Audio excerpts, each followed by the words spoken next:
ব্রহ্ম ঋষি ভগবান পরশুরামকে অধিরথ পুত্র কর্ণের প্রণাম।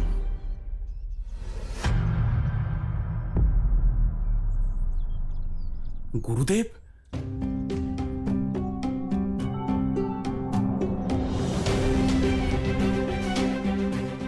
এইভাবে তো আমি গুরুদেবের সঙ্গে কোনোদিন সাক্ষাৎ করতেই পারবো না। ওনার গতির সমান হওয়া অসম্ভব। সব চেষ্টা করেছি, কিন্তু গুরুদেবকে আমার উপস্থিতির আভাস দিতে পারলাম না।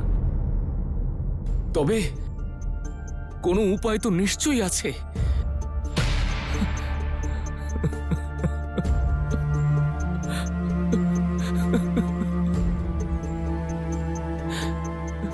বোধহয় তুমি জানো না যে আমার আশ্রমে কেবলমাত্র কুরুবংশীয় ক্ষত্রিয়দেরই শিক্ষা দেওয়া হয়।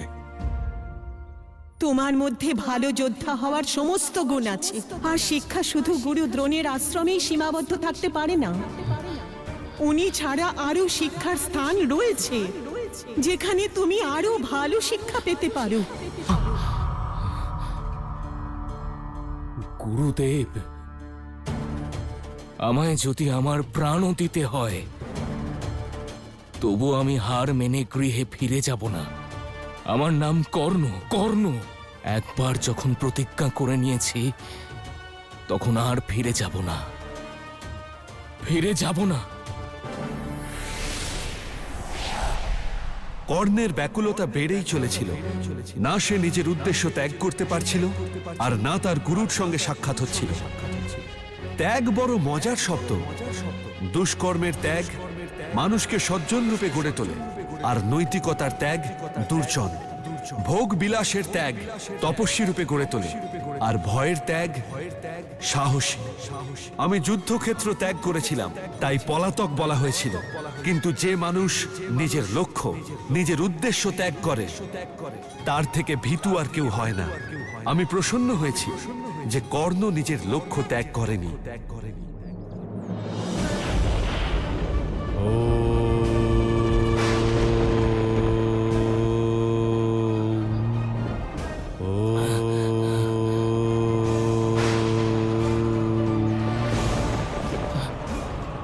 হে ভগবান, এই ভীষণ ঝড় আর মেঘ গর্জনের জন্য গুরুদেবের যেন ধ্যান ভঙ্গ না হয়। এই প্রবল বৃষ্টি আর ঝড়ের থেকে গুরুদেবকে রক্ষা করতেই হবে, রক্ষা করতেই হবে।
কর্ণ,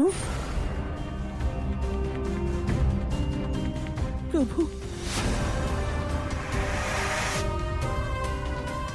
আমার কর্ণকে রক্ষা করুন প্রভু। একজন মা হয়ে আমি হাত জোড় করে প্রার্থনা করছি। আমার কর্ণের যদি কিছু হয়ে যায়, তাহলে আমি জীবিত থাকতে পারবো না।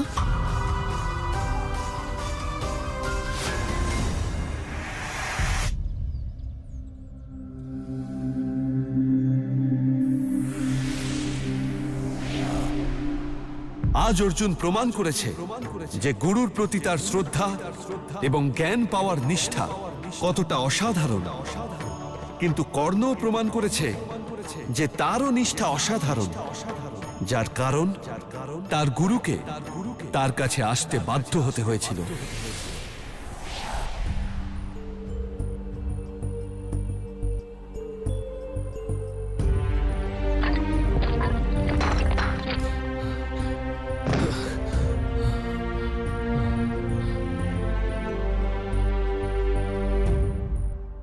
পুত্র,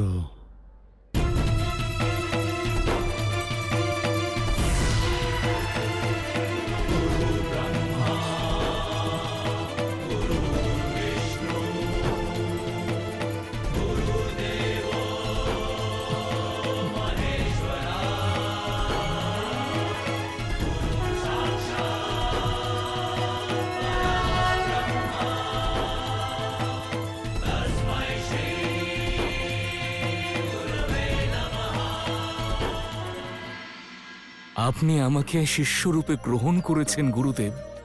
এ আমার জীবনের সবচেয়ে বড় সৌভাগ্যের কথা।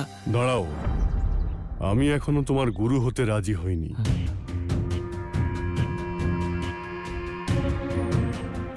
আমায় ক্ষমা করবেন গুরুদেব, কিন্তু এর কারণ কি? কারণ জ্ঞান তাকেই দেওয়া যায় যে তার সৎ ব্যবহার করতে পারে। আমি আপনার কাছে প্রতিজ্ঞা করছি যে আপনার দেওয়া জ্ঞানের আমি সৎ ব্যবহার করব গুরুদেব। কিন্তু ক্ষত্রিয়দের আমি কোনো জ্ঞান দান করি না। কিন্তু আমি তো ক্ষত্রিয় নই গুরুদেব। অর্থাৎ তুমি ব্রাহ্মণ?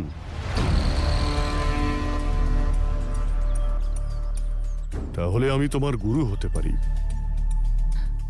গুরুদেব, আমি অধিরথ পুত্র কর্ণ নিজেকে আপনার চরণে সমর্পণ করছি গুরুদেব।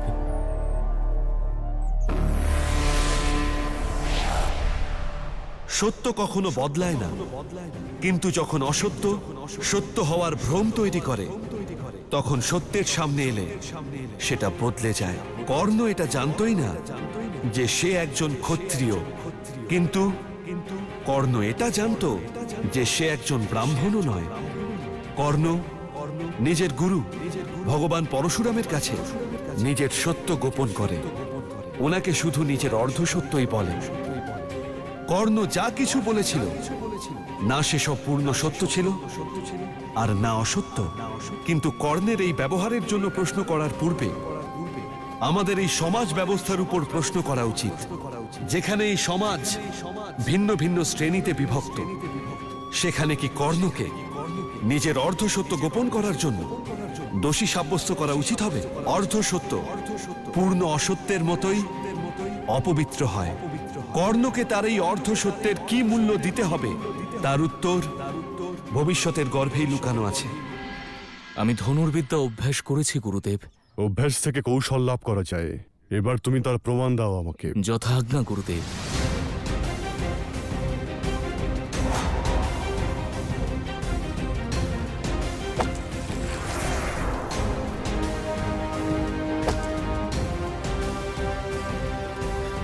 তোমার এই ধনুর্বাণ রেখে দাও। যতক্ষণ না তুমি ধনুর্বিদ্যা শেখার যোগ্য হচ্ছ, এর কোনো প্রয়োজন নেই তোমার। যেমন আপনার আজ্ঞা গুরুদেব। এই যোগ্যতা লাভ করার জন্য তোমাকে এই আশ্রমের কঠোর নিয়ম পালন করতে হবে।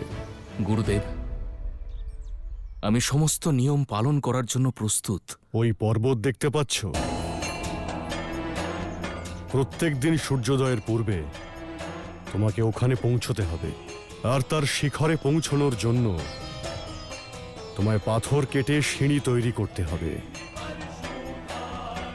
কিন্তু মনে রেখো, প্রত্যেকটা সিঁড়ির দৈর্ঘ্য আর প্রস্থ যেন সমান থাকে। তার সঙ্গে তোমাকে ধনুক আর বাণ তৈরিও শিখতে হবে। গুরুদেব, আমাকে ধনুক আর বাণ তৈরি করা শিখতে হবে? ধনুর্বিদ্যা একটা কলা, আর শ্রেষ্ঠ ধনুর্ধর হওয়ার জন্য তার নির্মাণ বিধি জানাও আবশ্যক। যেমন আপনার আজ্ঞা গুরুদেব। এছাড়াও প্রতিদিনই তোমাকে আমার সঙ্গে ধ্যান সাধনায় বসতে হবে। গুরুদেব, এ আমার পরম সৌভাগ্য। তোমার সময় শুরু হয়ে গেছে, দেরি করো না।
প্রত্যেক মানুষের নিজের সত্যের সঙ্গে তার চরিত্রও যুক্ত থাকে। কর্ণ নিজের গুরুর কাছে তার সত্যকে গোপন করে এমন এক চরিত্র যাপন করছে যার বাস্তবে অস্তিত্বই নেই। যখন মানুষ নিজের সত্য গোপন করে নিজেকে অন্য কারোর মতো দেখানোর চেষ্টা করে, সেই প্রকৃত অপরাধী হয়। কর্ণ তার মিথ্যে ব্যক্তিত্বকে মাধ্যম করে নিজের গুরুর কাছে শিক্ষা লাভ করছে।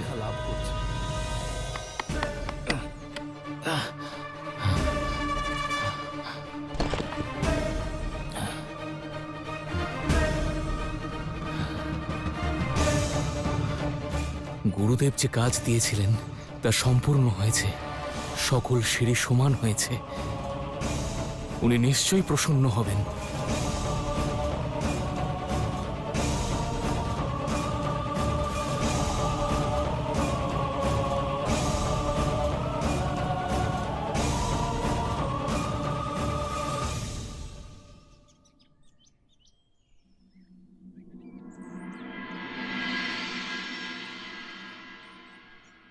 এ কি, সূর্যাস্ত হতে চলল?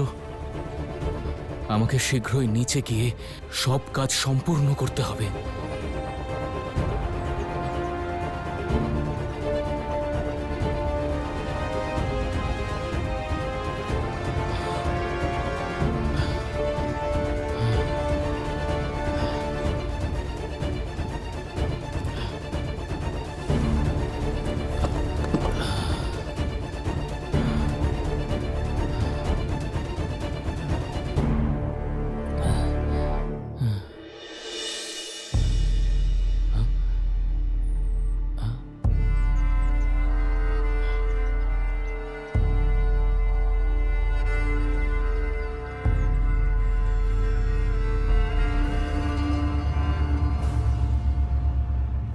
গুরুদেব,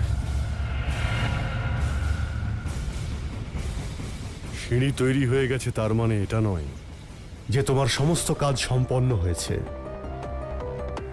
এখনো ধনুক আর বাণ তৈরি বাকি। আমি ধনুক বাণ তৈরি করে ফেলেছি। এই সব কাজের পর যদি তুমি সামান্য সময়ের জন্য বিশ্রাম নিতে চাও, তাহলে তুমি কোনোদিন সর্বশ্রেষ্ঠ হতে পারবে না। যাও, গিয়ে ধনুক আর বাণ নিয়ে এসো। যদি তার প্রস্তুতিতে কোনো ত্রুটি না থাকে তবেই আমি তোমাকে সেটা চালানোর শিক্ষা দেব। যথা আজ্ঞা গুরুদেব।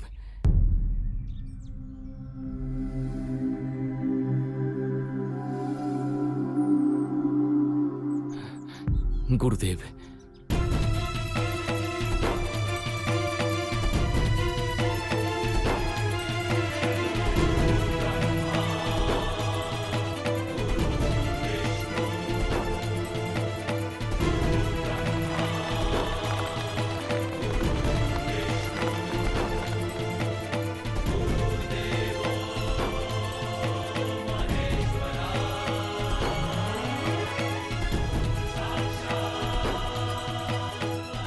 এবার প্রশিক্ষণের জন্য তৈরি হও।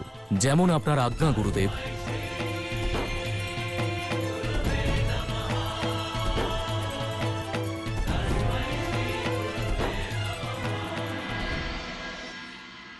ধনুক তোলো আর লক্ষ্য স্থির করো। ক্ষমা করবেন গুরুদেব, কিন্তু লক্ষ্য কোথায়? আমি তোমার লক্ষ্য কর্ণ। ধনুকে বাণ প্রস্তুত করো আর আমার আদেশ শুনেই তা নিক্ষেপ করো। যথা আজ্ঞা গুরুদেব।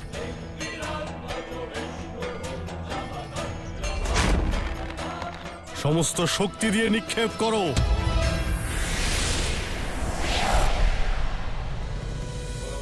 এ ভাগ্যের কেমন বিড়ম্বনা! কর্ণকে তার গুরুর আজ্ঞা পালন তো করতেই হতো, কিন্তু নিজের গুরুর উপর বাণ নিক্ষেপ করে সে কিভাবে একজন মহান যোদ্ধা হবে?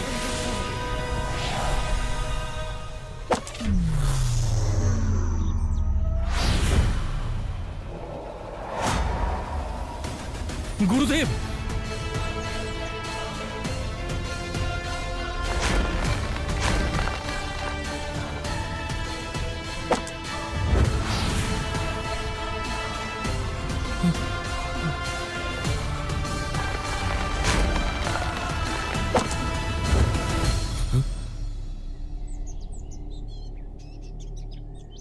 ব্রহ্মাণ্ডে আলোর গতির থেকে মনের গতি অনেক বেশি কর্ণ। আমি সেই মনের গতিকেই প্রয়োগ করছিলাম। যেদিন তুমি মনের গতি থেকে বাণ ছুটতে সফল হবে, সেদিন তোমার শিক্ষা সম্পূর্ণ হবে। আপনি তো স্বয়ং ভগবান, আর আমি একজন সাধারণ মানুষ। আমার বাণ আপনার মনের গতির থেকেও তীব্র কি করে হতে পারে? আমরা সবাই আত্মা, আর একই পরমাত্মা আমাদের মধ্যে বাস করেন। যেদিন তোমার আত্মার অংশকে তুমি প্রাপ্ত করবে, তোমার কাছে আর অসম্ভব বলে কিছুই থাকবে না।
আজ আমি অত্যন্ত আনন্দিত কর্ণ।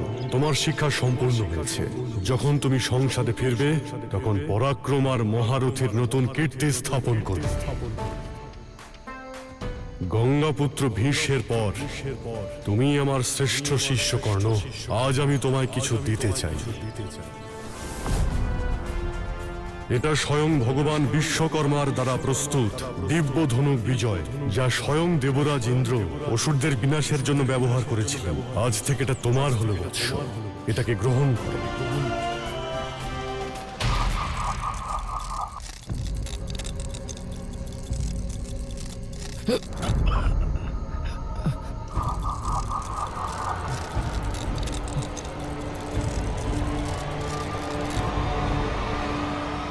গুরুদেব, আপনার আশীর্বাদের মূল্য আমি কখনোই দিতে পারবো না, কিন্তু একজন শিষ্যের ধর্ম হলো নিজের গুরুকে গুরু দক্ষিণা দেওয়া।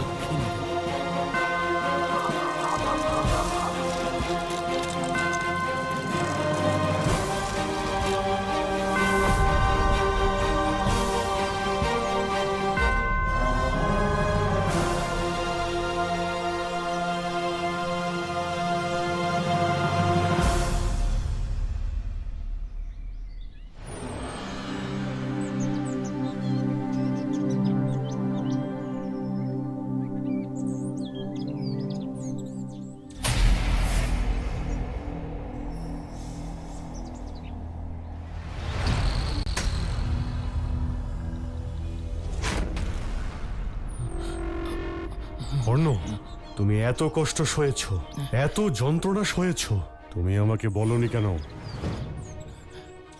গুরুদেব, আমি যদি নিজের প্রতিজ্ঞা রক্ষা না করতাম তাহলে তা অসম্পূর্ণ হয়ে থাকতো। আর এই কারণের জন্যই গুরুদেব আমি এই কষ্ট সহ্য করেছি। কিন্তু আপনার নিদ্রা কোনোভাবেই ভঙ্গ হতে দিইনি গুরুদেব। এত সহ্য শক্তি একজন ক্ষত্রিয়েরই থাকে। এর অর্থ এটাই যে তুমি আমাকে মিথ্যে বলেছ, যে তুমি একজন ব্রাহ্মণ। কিন্তু গুরুদেব, আমি যে আপনাকে কিছুই বলিনি। সত্য লুকোনো অসত্য বলার সমান, কর্ণ। তোমার উপর আমার যা বিশ্বাস ছিল তা মিথ্যে হয়ে গেল। গুরুদেব, তোমাকে এর জন্য শাস্তিও ভোগ করতে হবে। গুরুদেব, আমি তোমাকে অভিশাপ দিচ্ছি, যখনই এই বিদ্যার তোমার সব থেকে বেশি প্রয়োজন পড়বে তুমি সব ভুলে যাবে। গুরুদেব, গুরুদেব, গুরুদেব আমাকে ক্ষমা করে দিন। গুরুদেব, আমাকে ক্ষমা করে দিন।